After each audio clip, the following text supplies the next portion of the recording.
Hello guys and welcome to my channel and another update about the situation in Ukraine and the world. In today's update we are going to talk about the sad situation for Russia with its oil refineries, the situation on the battlefield in Ukraine as well as the raid in the Kursk, Belgorod and Bryansk regions and the international news. Let's go guys. And as always I want to start the video with the latest report from the General Staff of Ukraine on Russian losses. As you can see today, the numbers are not as huge as always, but still good.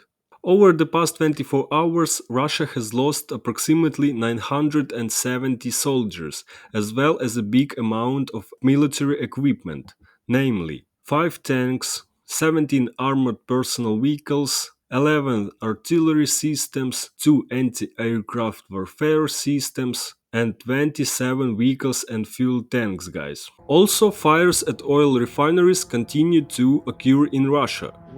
On the morning of the 13th of March, Ukraine again attacked 3 oil refineries in Russia with drones in Ryazan, Nizhny Novgorod and Kursk regions. This was reported by Ukrainian mass media, citing sources in the security service of Ukraine. On these videos, you can see the result of the strikes on the Ryazan oil refinery.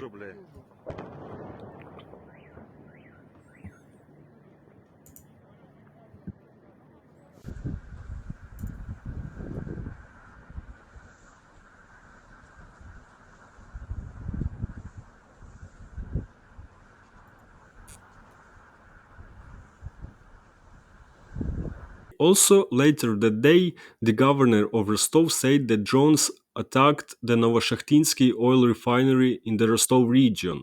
It stopped working.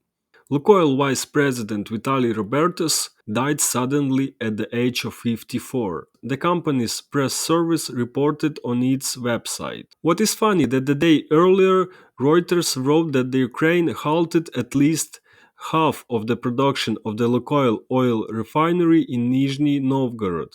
According to the publication, it processes about 15 million tons of Russian oil per year, or 5.8 of the total volume of oil processed.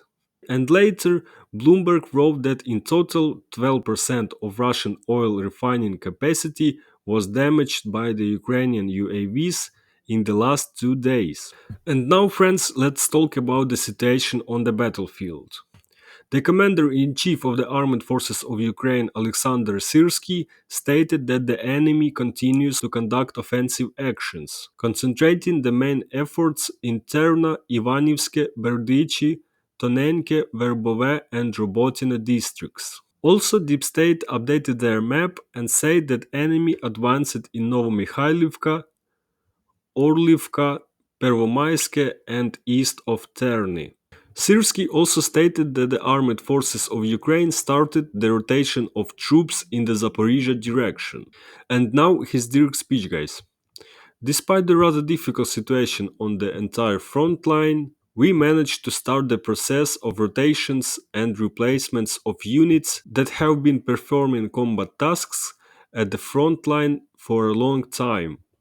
Soldiers of the Legion Freedom of Russia, the Russian Volunteers Corps, and the Siberian Battalion continue to conduct combat operations on the territory of the Russian Federation. Reports indicate that the Russian Volunteer Corps and Freedom of Russia Legion are entering the village of Spodarushino and battles are underway.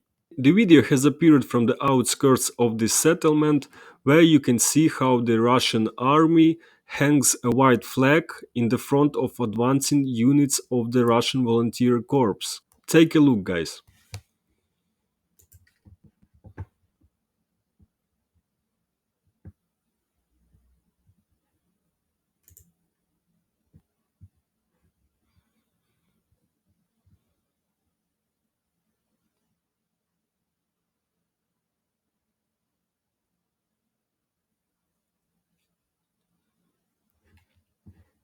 The Legion Freedom of Russia intends to eventually march on Moscow, a fighter of the Legion said in an interview with Newsweek.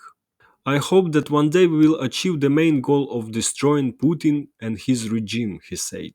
Also, this morning, the Legion Freedom of Russia called on all residents of the Belgorod, Kursk, and Bryansk regions immediately go to shelters.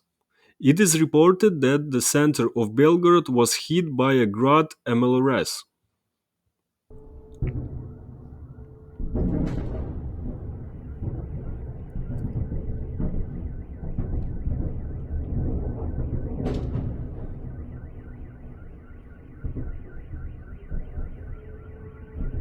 By the way, speaking about Grad MLRS, the FPV drone of the Russian Volunteer Corps hit one of these launchers 8 kilometers from the border near the village of Dunayka, Belgorod region, guys. Take a look.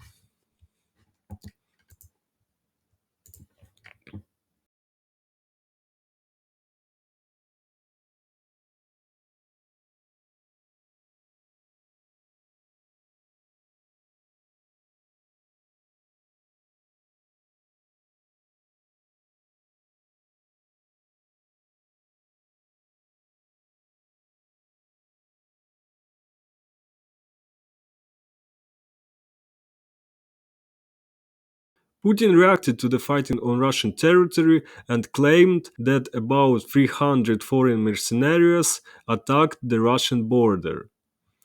The attempt was failed immediately, he said. There is also interesting information has appeared that Gerasimov could be dismissed from the post of Chief of the General Staff of the Russian Federation. According to some sources, Colonel General Vitaly Pazhikhin will temporarily perform the duties of the Chief of the General Staff of Russia. In the portal of regulatory and legal acts, the draft resolution contains the signature Temporary Acting Chief of the General Staff, Colonel General Vitaly Pazhikhin. Also, Gerasimov himself has not appeared in public for a long time, guys. A Russian pensioner from the budget-funded Putin squad showed a tattoo with Russian dictator and said that she would vote for him. Take a look, guys. Как здорово! Какой ты смелый, какой ты решительный. Я поддерживаю тебя, потому что и на меня посмотри. Мы голосуем за Владимира Владимировича Путина. Это наш президент был и будет на всю оставшуюся жизнь. Голосуем за Владимира Владимировича. Polish Prime Minister Donald Tusk, German Chancellor Olaf Scholz, and French President Emmanuel Macron are set to meet in Berlin on Friday for hastily arranged talks on aid for Ukraine, Reuters reports. Unfortunately, there is information that ammunition bought in non-European Union countries under the Czech initiative could reach Ukraine battlefield as early as June. This was reported by the Czech National Security Advisor. European Union ambassadors approved 5 billion euros to help Ukraine with weapons for 2024. This was stated by the Belgian presidency of the European Union Council. The European Union remained determined to provide long-term support to Ukraine and ensure that it receives the military equipment it needs to defend itself. Two Russian soldiers decided to take a photo with the damaged Ukrainian Abrams tank, but the strike aerial reconnaissance unit of the 25th Brigade ruined their plans.